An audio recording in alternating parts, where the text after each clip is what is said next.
जानिए क्या थी साईं बाबा की अंतिम इच्छा।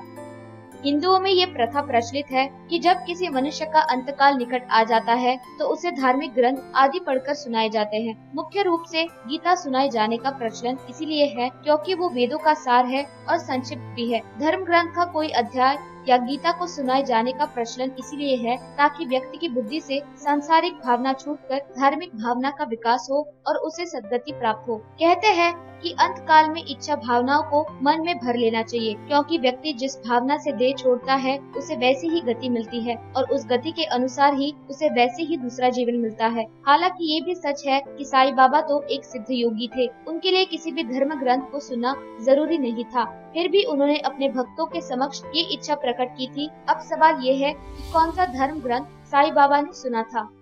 Top 10 Boost your knowledge every day. जिसमें हम फिल्म और खेलकूद की जानकारियों के अलावा बहुत सारे रोचक और अनसुलझे रहस्यों से आपको रूबरू कराते हैं। दोस्तों, सब्सक्राइब करें हमारे चैनल टॉप 10 को। दूसरों के समक्ष उदाहरण प्रस्तुत करने हेतु बाबा ने धर्म ग्रंथ सुनने की प्रथा का सम्मान किया।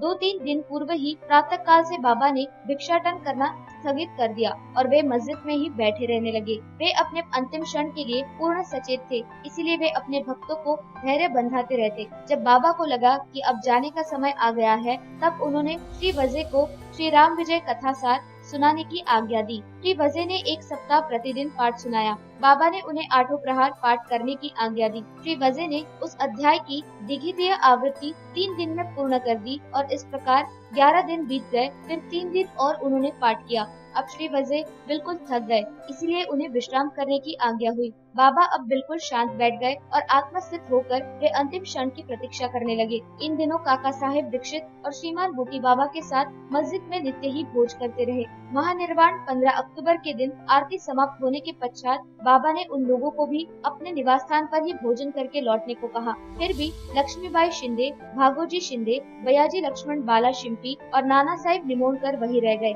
लक्ष्मीबाई शिंदे को 9 सिक्के देने के पश्चात बाबा ने कहा कि मुझे मस्जिद में अब अच्छा नहीं लगता है, इसलिए मुझे बूटी के पत्थरवाड़े में ले चलो, जहाँ मैं सुखपूर्वक रहूंगा। यही अंतिम शब्द उनके श्रीमुख से निकले।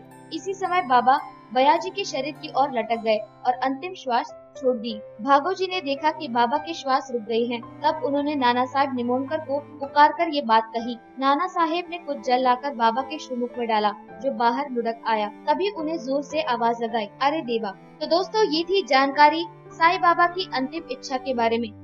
दोस्तों, सब्सक्राइब करें हमारे चैनल टॉप 10 को और बेल आइकन को दबाएं रोचक और जानकारी से भरपूर वीडियोस सबसे पहले देखने के लिए।